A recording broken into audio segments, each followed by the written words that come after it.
Somewhere tonight, in the deepest layers of the hidden network, somewhere tonight, a digital border is being deleted forever. $500 trillion in wealth is moving to a hidden network. It is moving to a network that no public vote can ever touch. The old passport is now nothing more than a digital formality, as every physical record is archived and digitized into the void. Their real citizenship and their absolute sovereignty now live somewhere else entirely, beyond any national border. The identity system, the courts, the territory, the currency, everything is being rewritten in the code of the new world. In the end, all that is left of the old world is the final date of the transition. 2030 isn't just a prophecy or a distant dream. It is a target date fixed and absolute in the architecture of power. There is no longer a seat at the table for the old institutions. The only question left is who is still outside looking in. This is the machinery that no press release has ever described in detail. Decryption, 0.0000001% complete. The sovereign cloud is already active and live across the globe. It is running on machinery no press release has ever described. Every single asset is split into encrypted fragments. Operators monitor the live global heat map of every active node, secured with a rotating cipher that changes every 11 seconds. So no single government can ever hold the whole picture. The court summons was returned, stamped, jurisdiction unknown. There was no legal entity left in the physical world to serve.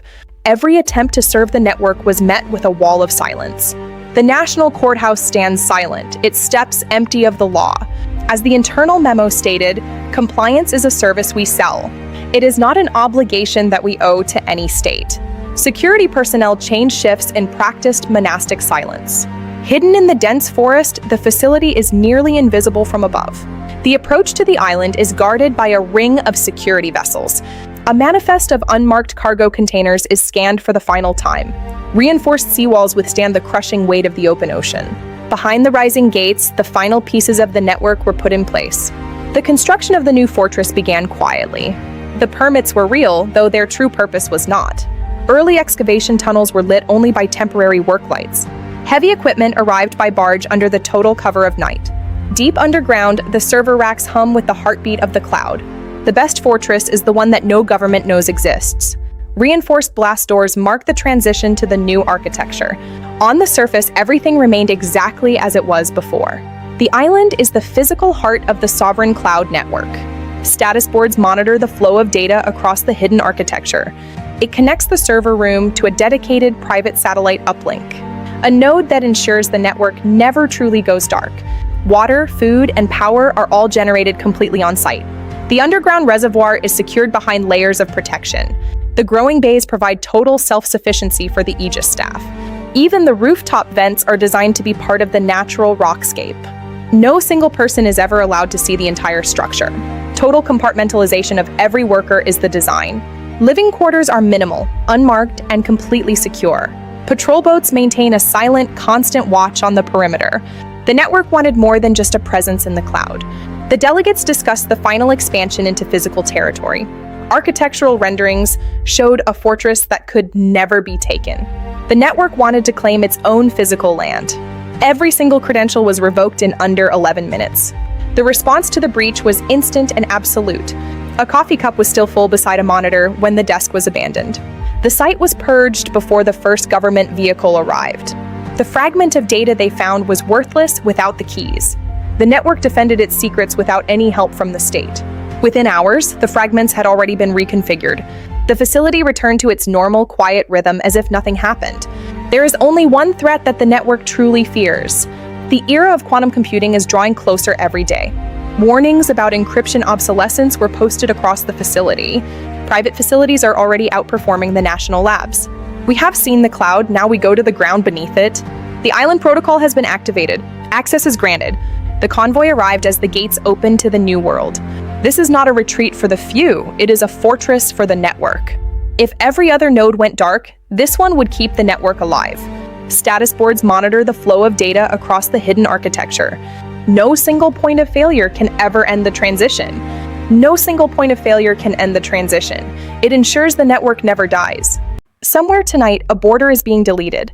Not by war, not by treaty, by code. $500 trillion is moving, and it isn't moving to a country. It's moving to a network no vote can touch. For 600 years, the nation-state owned your identity. That monopoly has finally just expired, leaving a void in its wake. A new class of citizen is being built, one server at a time. They call it the network. Not a country, not a company. Something in between and above. By 2030, it may not need your permission to exist. Every dollar that leaves is a border quietly redrawn, and the people redrawing it were never elected. No one asked permission, no one needed to. No one needed to ask because the secret exit was already fully built. This is the story of how the wealthiest people on Earth built an exit. Not a bunker, not a boat. A parallel world and with its own laws. Welcome to the sovereign network. In the 1970s, dreamers tried to build new countries on abandoned platforms. They failed. No law recognized them. No bank would touch them, and they were left isolated. The idea was right. The timing was 50 years too early. Today, the failed dream has a new engine, tokenization. Land, buildings, entire ports, converted into tradable digital instruments by firms like Obsidian Ledger. What couldn't be built with concrete is being built with code. And this time, the banks aren't resisting. They're investing. It started small, golden visas, buy a passport, skip the line. By the 2010s, firms like Cascade Sovereign Partners had turned citizenship into a commodity. But a second passport was never the real prize. The real prize was permission. Permission that didn't come from any single government. Meridian Consortium, a coalition of family offices, began drafting something new. Not a passport, but a direct link to the network. A private jurisdiction for the elite. They called the framework the Aegis Accord. On paper, it was a private legal agreement between trusts. In practice, it was a constitution for people who answer to no constitution. Enrollment isn't public. There's no application portal. You're invited, or you're not. And once you're in, your legal identity starts to blur. A fleet of unmarked vehicles converges on a coastal facility as the process begins. Estimates place membership in the low thousands. Combined, their controlled assets exceed the GDP of most nations. Public services don't vanish overnight, they erode. A new structure rises from the depths, marking the start of a sovereign age. For members, the old passport becomes a formality, a costume worn for airports, nothing more. Their real citizenship now lives somewhere else entirely.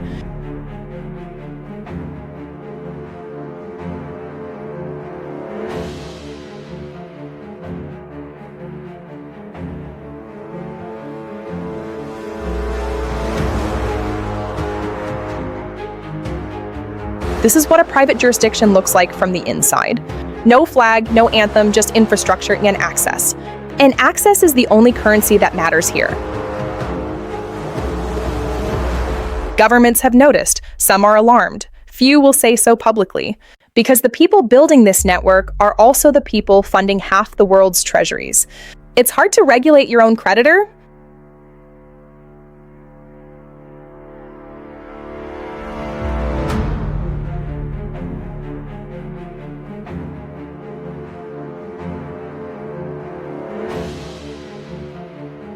The evolution happened in 3 quiet steps. Step 1, by residency. Step 2, by privacy. Step 3, by sovereignty. Each step sold as an upgrade. Each one a small secession. Cascade Sovereign Partners began marketing something they called jurisdictional arbitrage as a service. Pick your laws the way you'd pick a hotel room. Tax code from one country, privacy law from another, courts from a third, one that answers only to members. Disputes between members are no longer settled in national courts. They're settled in private tribunals under private law with no public record.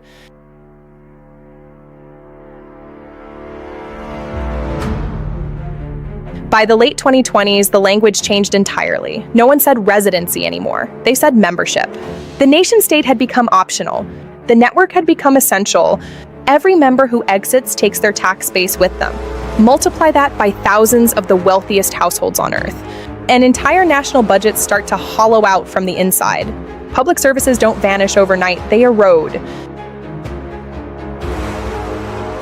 Membership now comes with its own security apparatus. Quietly, it built one. Physical ownership is being phased out, deliberately.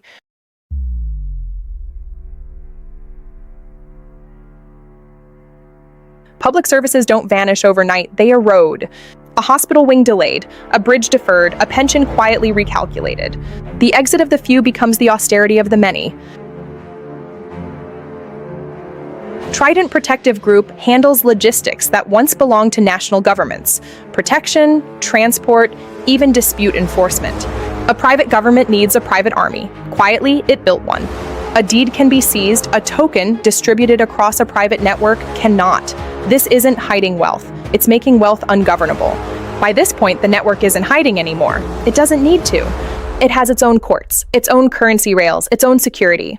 Courts from a third, one that answers only to members. Every member who exits takes their tax base with them. Public services don't vanish overnight, they erode. A hospital wing delayed, a bridge deferred, a pension quietly recalculated. What we found wasn't a rumor, it was a map. Dozens of nodes spanning every continent connected by a single encrypted ledger. A private network with more liquidity than most G20 economies combined.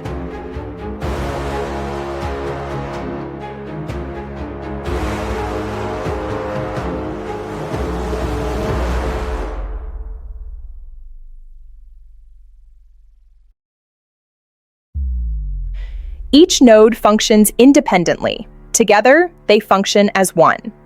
A distributed nation with no capital, no flag, and no borders to defend.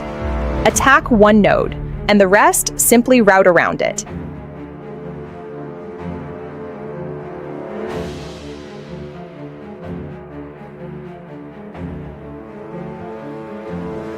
Buried in Article 7 of the Aegis Accord is a single clause.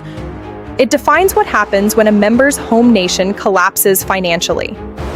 The network doesn't just plan around instability, it's built to profit from it. If tax bases keep eroding at current rates, several economists warn of a tipping point before 2030. Not a collapse. Something quieter, a slow transfer of power away from public institutions. By the time it's visible on a chart, it will already be irreversible.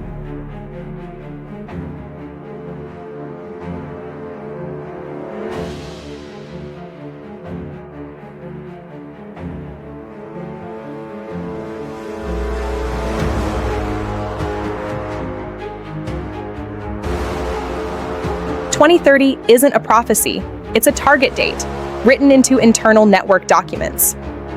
The date the physical exit becomes optional because the legal exit is already complete. By then, the only question left is who's still outside looking in. We reached out to every institution named in these documents. Everyone declined to comment, on the record and off.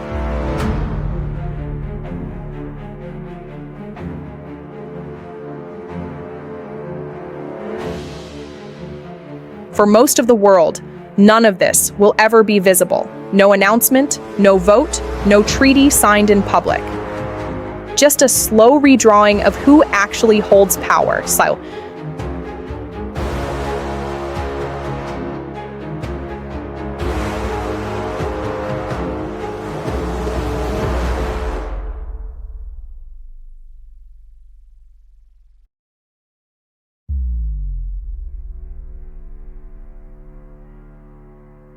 Its foundation, the part that makes all of it possible, lives somewhere far less visible.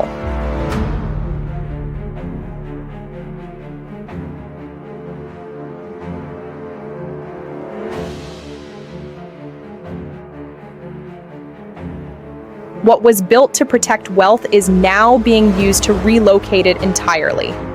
Next, we go inside the infrastructure itself. The vault built not from concrete, but from quantum code. This is the sovereign cloud.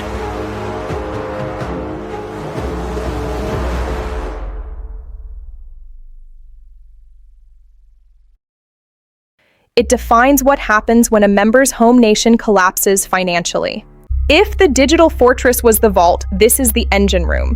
This is the machinery no press release has ever described. The sovereign cloud isn't a metaphor, it's a physical, quantum-secured network. And remarkably, it is already live and fully operational. Officially, it doesn't exist on any public registry. Internally, engineers at Obsidian Ledger call it simply the core. It doesn't store money, it stores the right to money, which turns out to be more valuable. Every asset in the network is split into encrypted fragments and scattered across nodes. No single facility, no single government holds the whole picture. You can seize a server. You can't seize a fragment of nothing. The old gatekeepers became the new landlords. The encryption isn't just strong, it's quantum resistant by design. Built for a future where today's codes are broken in seconds. They're not protecting against today's hackers, they're protecting against tomorrow's governments. Kill one node and 11 more simply absorb the load. This is the foundation the rest of the network stands on. And it was built years before most of the world even knew to look. No treaty covers a network that has no single home. The sovereign cloud wasn't built overnight, it was built in phases over almost a decade. The sovereign cloud wasn't built overnight, it was built in phases over almost a decade. Phase 1 was simple, private data storage for a handful of family offices. No one imagined Phase 3. Phase 2 introduced something new, legal abstraction. Assets stored on the network stopped belonging to any single country's legal system. They belonged to the protocol. There was no one to arrest and no building to raid. A protocol has no citizenship. No court can easily claim jurisdiction over math. That single design choice is what made everything after it possible. It wasn't a threat. It was a statement of fact, delivered without apology. Phase 3 is where legal and technical merged completely. Every asset transfer became simultaneously a legal event and a cryptographic one. Move the code and the ownership moves with it, instantly, globally, invisibly. Every failed attack only proved how little a single point of failure matters here. A property sale that once took 90 days now takes under a second. No title office, no escrow, no paper trail for anyone outside the network to follow. No ticker, no regulator, no public record of any of it. Regulators built rules for banks. They built rules for companies. They never built rules for a protocol with no headquarters and no CEO. By the time anyone tried, the network had already scaled past the point of easy control. Regulators built rules for banks. They built rules for companies. They never built rules for a protocol with no headquarters and no CEO. By the time anyone tried, the network had already scaled past the point of easy control. The cloud could hold value, it couldn't hold ground. Adoption didn't happen through advertising, it happened through referral. Quietly, family office to family office. Meridian Consortium estimates fewer than 4,000 entities control access to the entire system. Combined, they represent more capital than the world's 10 largest sovereign wealth funds. The paperwork was real, the purpose was not. Several major private banks quietly became infrastructure partners rather than competitors. The old gatekeepers became the new landlords. It's easier to profit from a system you can't stop than to fight it. There is no single off switch. That was the entire point. Redundancy isn't a feature here, it's the philosophy. This time, the twin wouldn't just store the wealth, it would shelter the people who owned it. There is no single off switch. That was the entire point. Redundancy isn't a feature here, it's the philosophy. 12 confirmed nodes. Analysts believe there may be more unconfirmed. No treaty covers a network that has no single home. Each one redundant, each one sovereign, together untouchable. In 2027, a European regulator attempted to subpoena records from a suspected node. The subpoena was returned. There was no legal entity to serve it to. The case was quietly closed within a year. It's the first documented internal breach attempt in the system's history. Investigators from 3 continents compared notes, all of them hit the same wall. The network doesn't hide its existence. It simply doesn't recognize the authority asking the questions. 12 nodes, 1 decision, made without a single human debate in the moment. Investigators from 3 continents compared notes, all of them hit the same wall. One leaked internal memo read, "Compliance is a service we sell. It is not an obligation we owe." It wasn't a threat. It was a statement of fact, delivered without apology. That single sentence tells you almost everything about how this system sees the rest of the world. One leaked internal memo read, "Compliance is a service we sell. It is not an obligation we owe." It wasn't a threat. It was a statement of fact, delivered without apology. By 2028, the system had survived every attempted breach, internal and external. Not because it was unbreakable, because breaking it wouldn't matter. The fragments would simply reform elsewhere. Some things, it turns out, never need a public court to be settled. Daily settlement volume on the network now rivals a mid-sized national stock exchange. No ticker, no regulator, no public record of any of it. And it happens entirely outside any exchange regulator's view. No ticker, no regulator, no public record of any of it. And it happens entirely outside any exchange regulator's view. With the digital foundation secure, the network turned its attention to something the cloud alone couldn't provide. A physical place, land no government could reach. No public ledger tracks what they're spending or how fast. Surveyors were dispatched to a short list of remote islands, all held under anonymized shell entities. On paper, they were purchased for conservation research. The stakes of that race were never truly about computing power. They were about control. Ownership routed through Thornfield Trust, a structure designed specifically to hold land the way the cloud holds data. Fragmented, indirect, untraceable. No public filing anywhere lists a true beneficiary. That was never an oversight. It was the entire design. The digital vault was about to get a physical twin. Land wasn't being bought to live on. It was being bought to anchor a network that otherwise exists nowhere at all. It would take everything learned from a decade underground and pour it into open water. The cloud gave the network its mind. What comes next gives it a body. This is the Island Protocol. In early 2029, something happened that the network has never publicly acknowledged. A senior systems architect attempted to walk away, like with a fragment of the master key. This is the machinery no press release has ever described. Within 11 minutes, every credential the architect held was revoked across all 12 nodes. 12 nodes, one decision, made without a single human debate in the moment. In early 2029, something happened that the network has never publicly acknowledged. A senior systems architect attempted to walk away, with a fragment of the master key. This is the machinery no press release has ever described. Within 11 minutes, every credential the architect held was revoked across all 12 nodes. 12 nodes, one decision, made without a single human debate in the moment. The response wasn't panic, it was procedure, rehearsed, instant, absolute. The fragment alone was worthless. By design, no single piece can unlock anything. Every failed attack only proved how little a single point of failure matters here. But the incident proved something the network had never had to prove before. It could defend itself without a single government's help. No arrest was ever made, no lawsuit was ever filed. Some things, it turns out, never need a public court to be settled. Whatever happened to the architect happened entirely inside the network's own private system of justice. There's one threat even this system takes seriously, a quantum computer powerful enough to break its own encryption. Every major power on Earth is racing toward that machine. So is the network, but only to make sure it gets there first. Everything built after depends on this single unmarked room. Insiders describe an internal arms race, fully self-funded, with no oversight board and no public budget. Every major power on Earth is racing toward that machine. So is the network, but only to make sure it gets there first. Everything built after depends on this single unmarked room.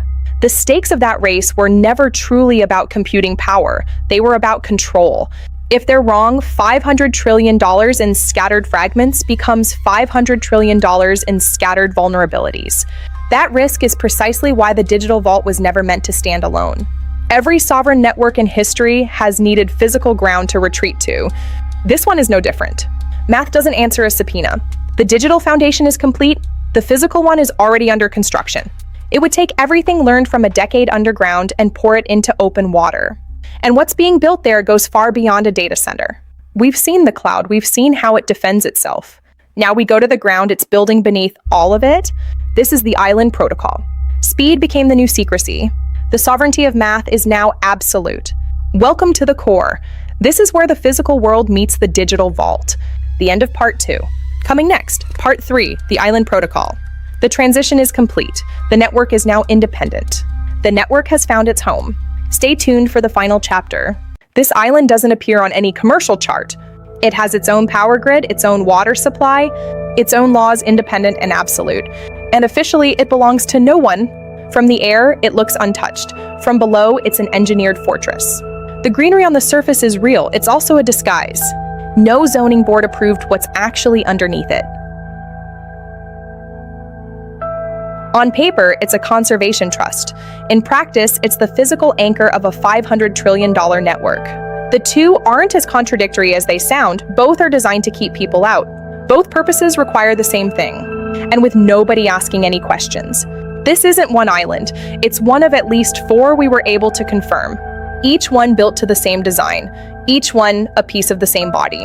Analysts believe a 5th is already being surveyed. The cloud gave the network its mind. This is where it keeps its body. Welcome to the Island Protocol. And it was built to outlast every government watching it.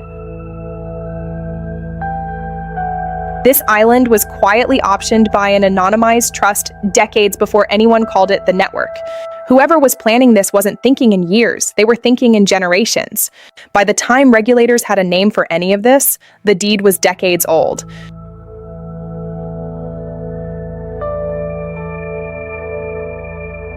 Ownership routes through Thornfield Trust, layered across jurisdictions specifically chosen for weak disclosure laws.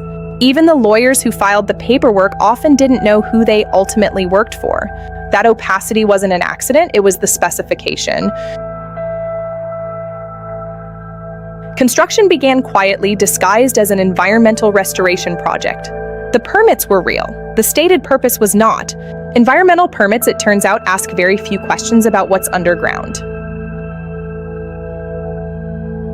Over 6 years, workers under strict non-disclosure agreements hollowed out nearly 40% of the island's interior. Most were rotated out every few months. Almost none saw the full plan. Compartmentalization kept the full picture out of any single person's hands. By the time it was finished, the island looked exactly as it had before. That was the entire point. The best fortress is the one no one knows is there. Camouflage, it turns out, is cheaper than defense, and just as effective. The facility is self-sufficient. Water, food, power, all generated on site. It isn't designed for a weekend retreat, it's designed to outlast a siege that never comes. A weekend retreat needs a bar, a fortress needs a decade of food reserves. Trident Protective Group maintains a rotating security detachment, though most staff never learn who ultimately owns the island. Compartmentalization isn't a policy here, it's the entire operating philosophy. No one person can see the whole structure. That's not an oversight, it's the design. Despite the scale of the excavation, permanent living space is surprisingly modest.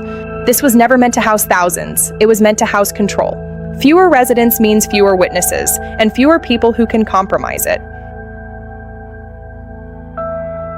Engineers who worked on similar projects describe specifications built for scenarios most people would call unthinkable. Not natural disasters, institutional ones. The specifications assume the failure of the systems most of us take for granted. The island isn't separate from the sovereign cloud, it's a physical extension of it. If every other node on Earth went dark, this one alone could keep the network alive. It exists so that no single point of failure, digital or physical, can end it. At least 2 governments have quietly investigated the island's true purpose. Both inquiries were closed without public findings. Officially, there was nothing to find. Unofficially, sources describe a different story. Observing the fortified coastline from international waters. One surviving fragment of a report notes, thermal signatures inconsistent with stated surface use. In plain terms, something far bigger than a research station is running beneath that island. A research station has no need for signatures like that. Investigations into entities this well capitalized rarely end with headlines. They end quietly, in reassignments and unrenewed budgets. The paper trail simply stops, and no one follows it further. The conservation cover isn't just paperwork, it's an active, well-funded public relations operation. Real scientists do real research there. They simply operate 2 floors above what matters most. The coral surveys are real data, filed in real journals, funded by a very unreal budget. Most researchers working there have no idea what lies beneath their own laboratory. They believe genuinely that they're saving a reef. In a sense, they are. It's simply not the only thing being protected. Plausible deniability, it turns out, works both ways.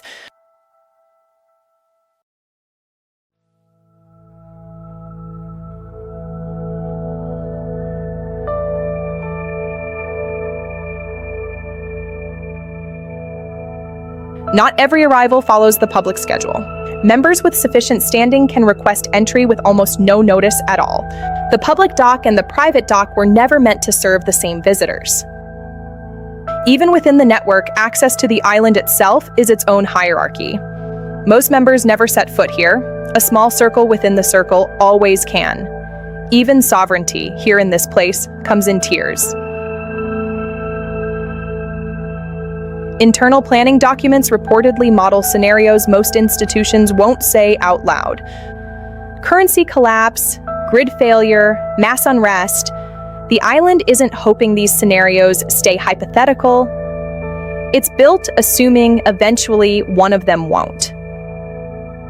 Independent estimates suggest the facility could sustain its permanent residents for over a decade without resupply. That number alone tells you how seriously this was planned. Most nations couldn't survive that long without resupply. This facility was built to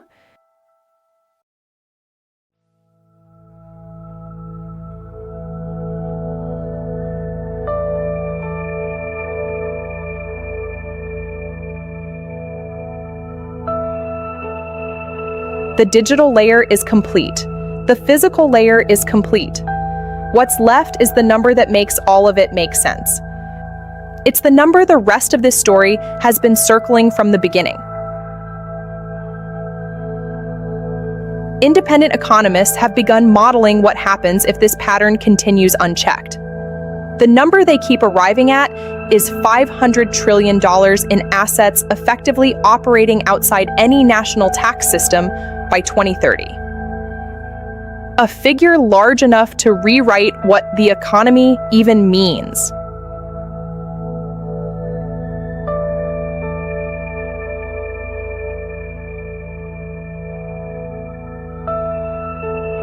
Even the most conservative estimates place the figure in the hundreds of trillions. The most aggressive estimates say it's already happened and no one has finished counting. Either way, the trajectory points in only one direction.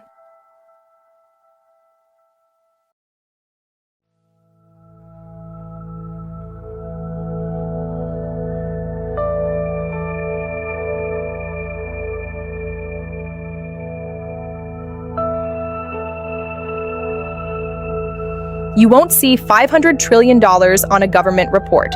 You'll see it as a line item called unexplained variance. That variance is the tax base that quietly left the country. No headline, no hearing, just a number that quietly stops adding up.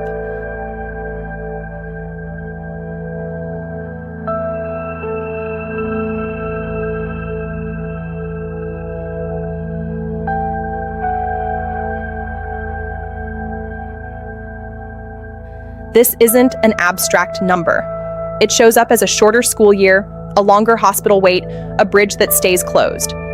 The exit of a few becomes the erosion felt by everyone else. It's rarely visible in a single budget cycle. It compounds instead.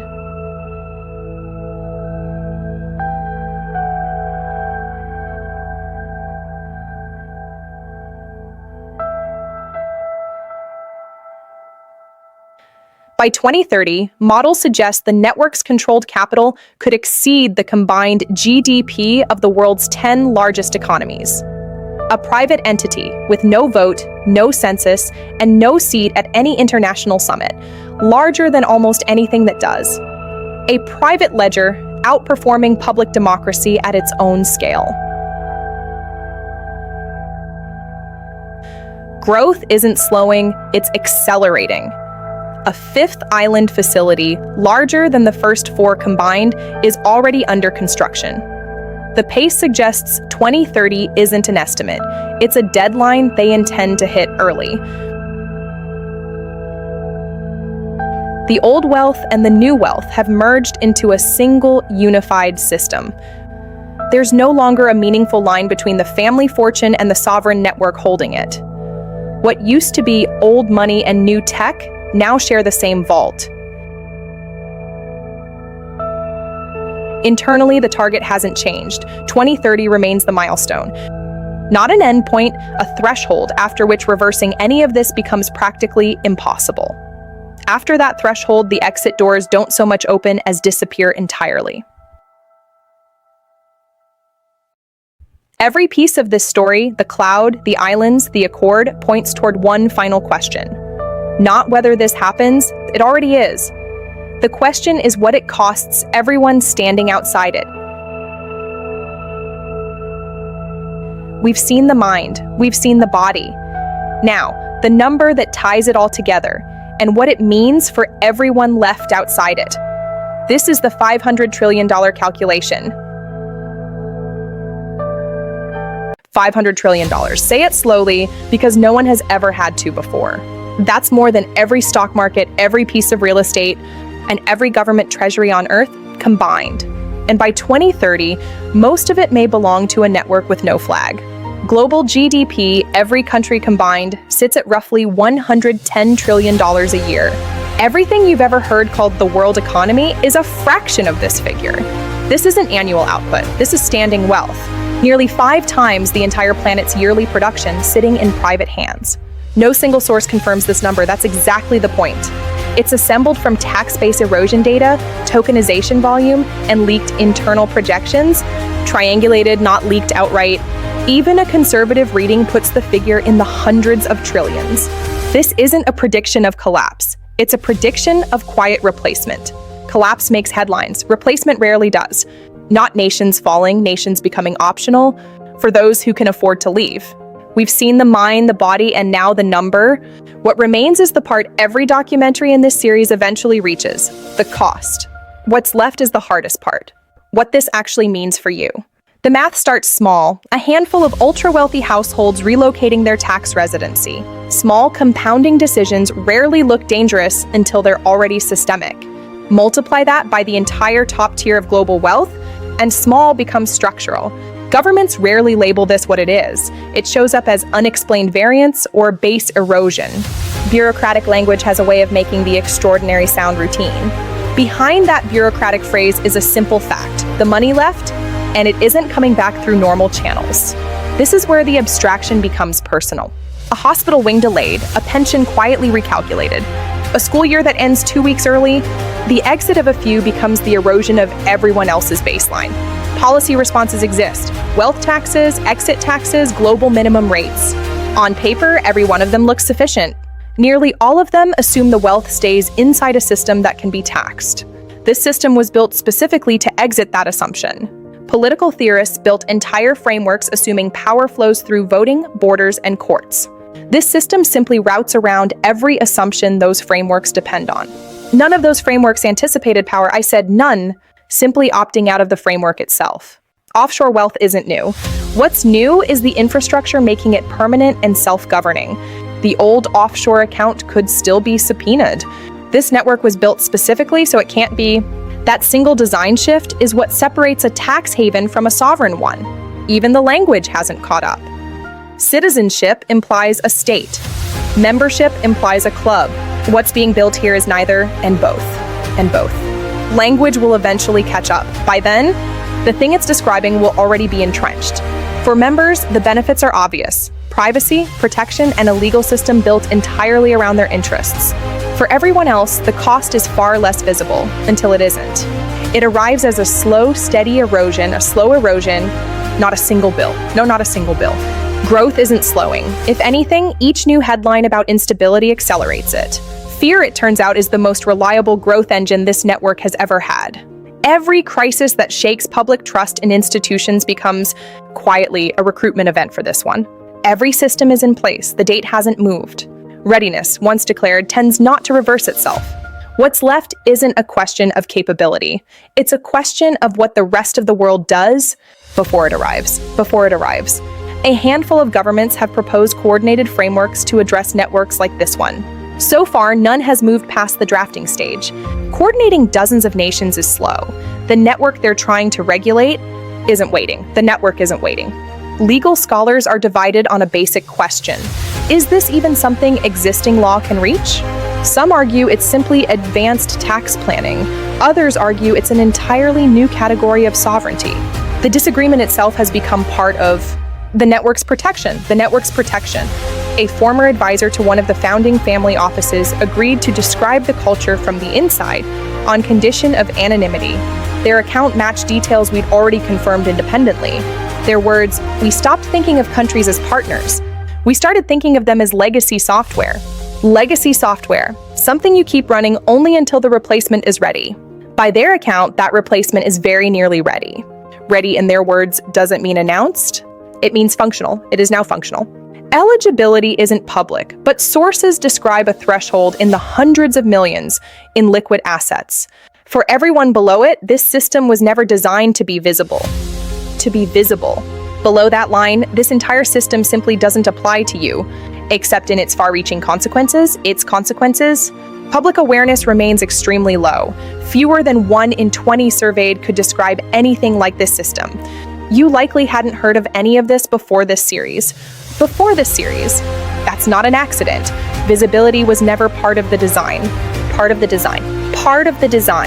Internal planning reportedly includes scenarios for increased public scrutiny. Scrutiny in this world is treated as a weather pattern to plan around, not a force to fear. The response isn't panic, it's patience. The system was built to be legally sound long before it needed to be popular. Every year, public trust in institutions declines. Membership inquiries to networks like this one rise. It's not a coincidence, it's the business model. The two trends move together so closely that some researchers describe them as cause and effect.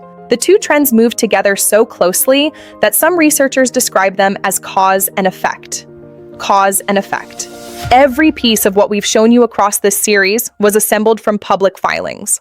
We verified what we could and were careful not to claim more than the evidence supports. No single piece proves everything. Together, they describe a system already operating at scale. Every system, every node, every clause in every accord, all of it points to the same date. Not an ending, a threshold. After it, undoing any of this becomes practically impossible. Not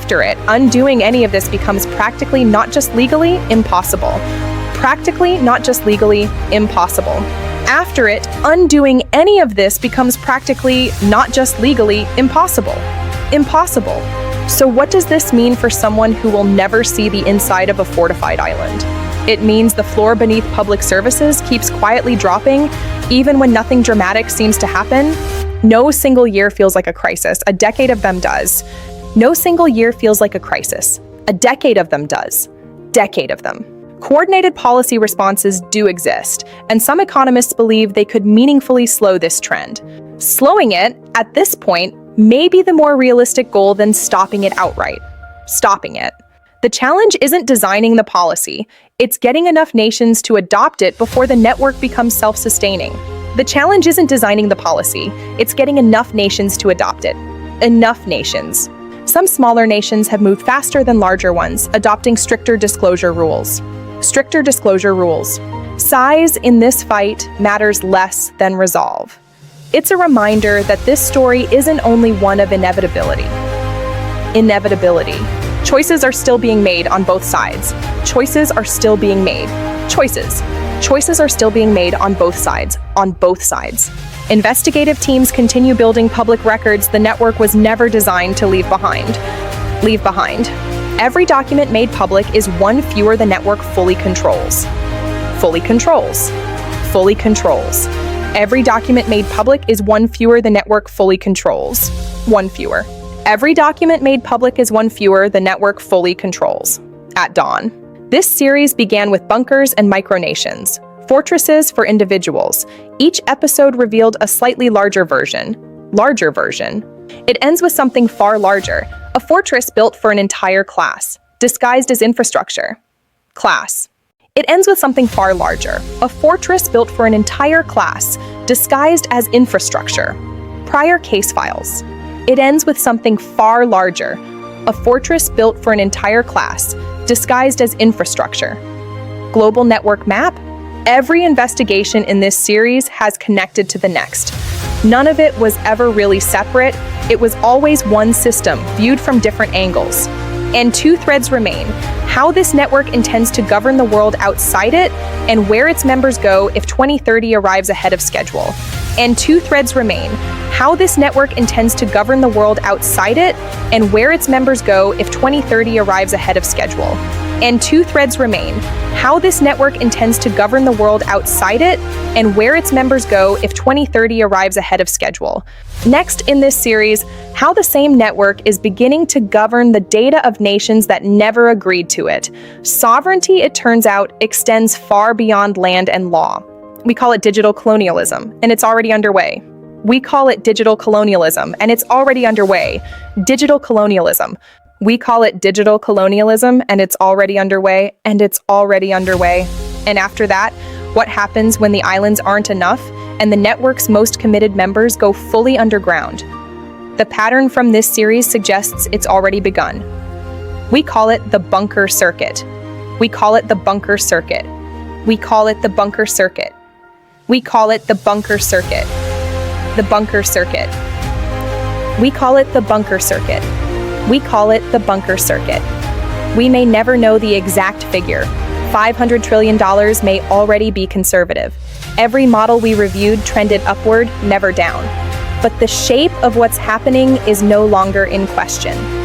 A new kind of power is being built. Quietly, legally, on schedule. So quietly, legally, on schedule.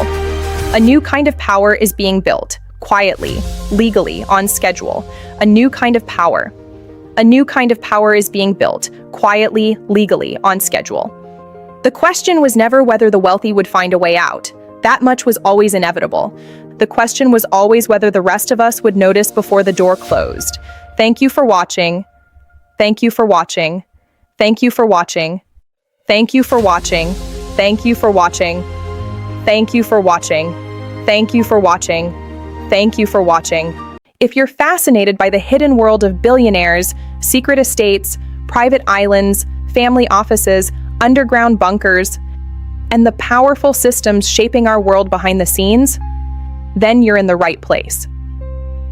On this channel, we uncover the stories most people never hear through cinematic documentaries backed by research and compelling storytelling.